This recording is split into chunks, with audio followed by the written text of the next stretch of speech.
Morning students. मैं हूं बलजीत कौर, आपकी ट्यूटर, और आज फिर हाजिर हूं SST interesting with Baljeet Kaur लेकर।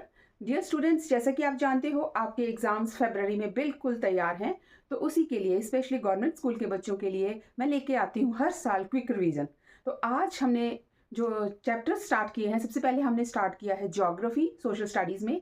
उस पार्ट में सबसे पहले पार्ट हमने किया resources and development.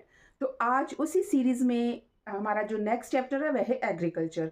Dear students, आप सोचोगे कि चैप्टर सेकंड और थर्ड क्यों नहीं, क्योंकि सेकंड चैप्टर और जो थर्ड चैप्टर है ये इंटरनल असेसमेंट के लिए हैं, जिसमें फॉरेस्ट एंड डाइवर्सिटी है और दूसरा चैप्टर वाटर रिसोर्सेज है।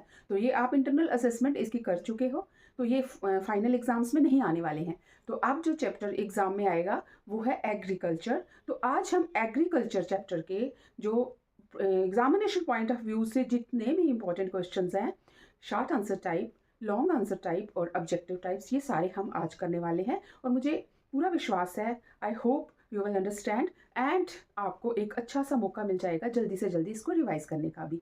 तो ये क्योंकि ये क्विक रिवीजन है, तो let's start chapter 4 agriculture. Okay students, तो let's start with short answer type questions, जिसमें आपके 4 पार्ट्स हैं। तो क्वेश्चन नंबर 1 पार्ट ए है, name one important beverage crop and specify the geographical conditions required for its growth.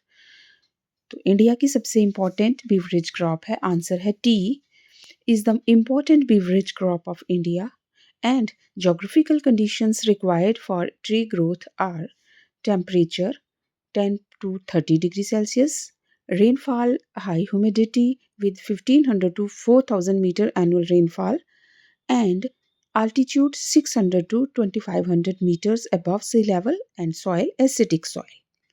Dear students, you can see the picture of tea plantation in India.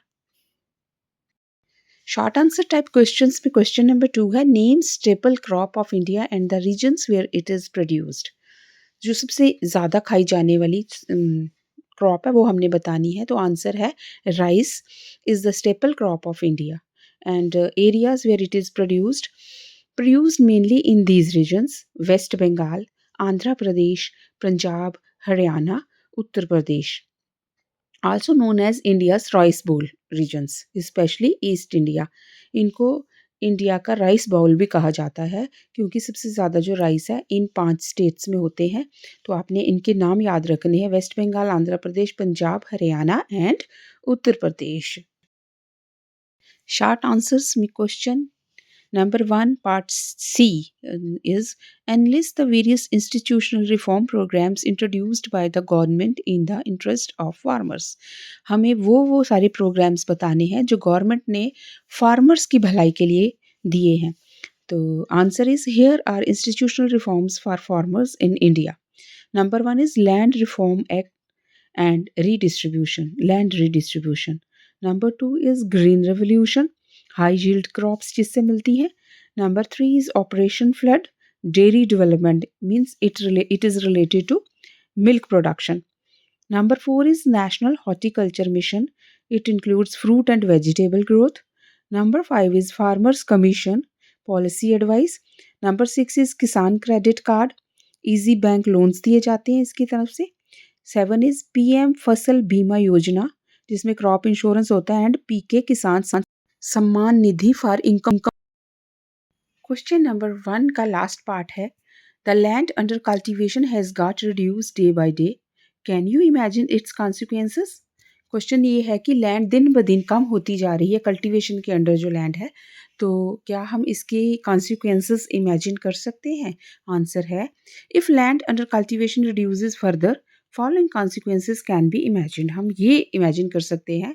Number 1 is food shortages, number 2 is price rice, number 3 malnutrition, number 4 economic crisis, number 5 unemployment, number 6 social unrest and number 7 dependence on imports। तो इन सबको मैंने एक एक point में explain भी किया है, but students चूंकि ये शॉर्ट आंसर क्वेश्चन है तो आपने खाली इनके पॉइंट से लिखने हैं। वैसे ऐसे समझने के लिए है कि फूड शॉर्टेज जो है उससे क्रॉप प्रोडक्शन डिक्रीज़ हो रही है, इन्फ्लेशन बढ़ रही है, फार्मर्स लाइवलीहुड पे इफ़ेक्ट पड़ रहा है, ये सारी चीज़ें इसमें आती हैं। प्यारे बच्चों, अब बारी आती है लॉन्ग आंसर क्वेश्चंस की, जिसमें क्वेश्चन नंबर 1 है, suggest the initiatives taken by the government to ensure the increase in agriculture production। Last question के साथ ये रिलेट हो रहा है। तो कौन कौन से इनिशिएटिव्स गवर्नमेंट ने लिए हैं इन एग्रीकल्चर प्रोडक्शन इंक्रीज करने के लिए। आंसर है, here are government initiatives to boost agriculture production.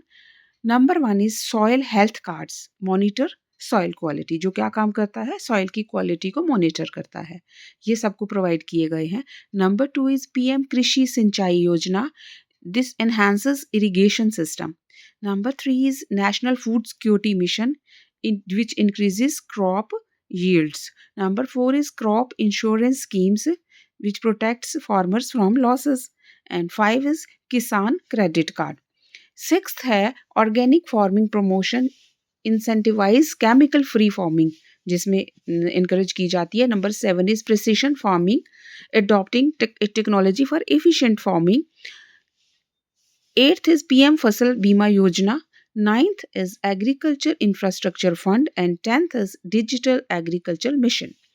तो ये सारे जो हैं गवर्नमेंट की तरफ से इनिशिएटिव्स लिए गए हैं हमारी जो क्रॉप प्रोडक्शन है उसको इंक्रीज करने के लिए, और एक तरह से जो फार्मर्स हैं उनको सिक्योरिटी देने के लिए, ताकि वो जितना भी एग्रीकल्चर जो नुकसान होता है उससे बच सके।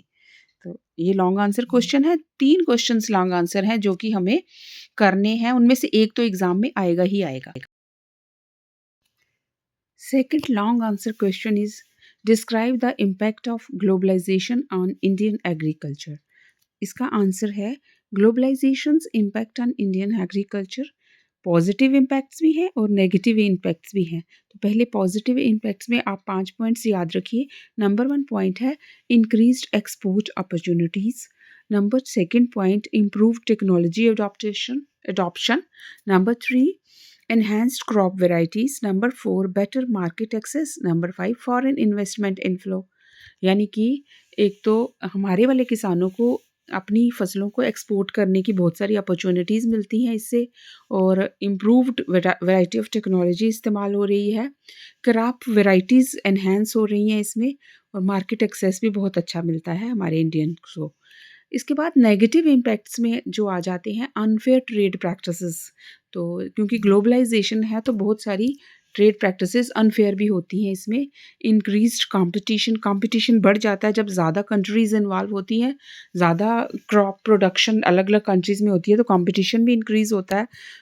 नंबर 3 है डिपेंडेंस ऑन ग्लोबल मार्केट, हमें अपनी प्रोड्यूस को बेचने के लिए ग्लोबल मार्केट पे डिपेंड करना पड़ता है।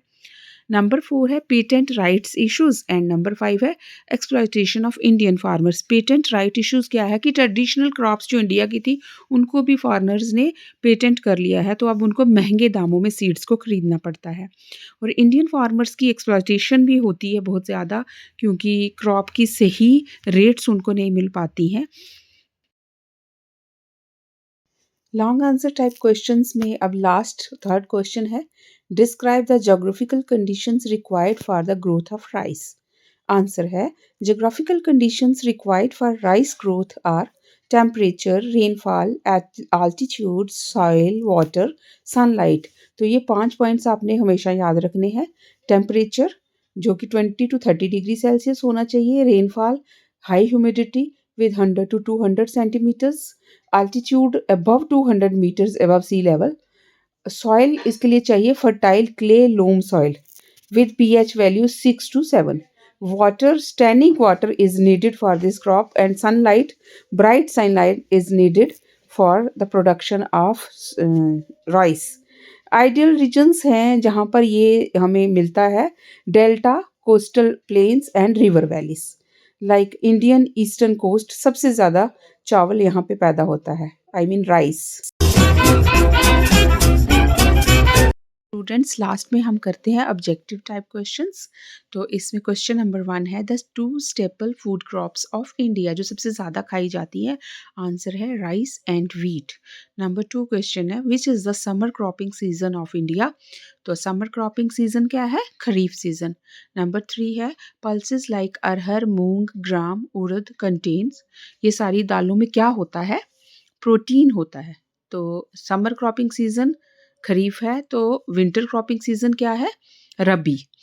नंबर 4 है name one coarse grain, that is maize. Answer है मेज, मक्की। Number 5 one of the 4 major fibre grown on black soil.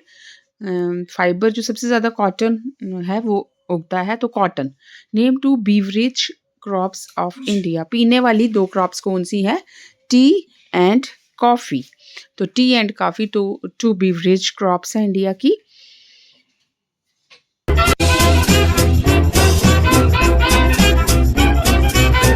Dear students, तो लास्ट में ये एक्सरसाइज है आप सबके लिए जो कि आपका होम असाइनमेंट भी है, ये आपको खुद करनी है। तो ये है आपकी। ओके स्टूडेंट्स, तो इसके साथ ही आज का चैप्टर यही समाप्त होता है and I hope you understand the chapter. इसके साथ साथ जितने भी ऑब्जेक्टिव्स हैं उनको सॉल्व कीजिए, मैप वर्क कीजिए, तो ताकि आप अच्छे से अच्छे मार्क्स ले सकें। All the best, like and subscribe my channel.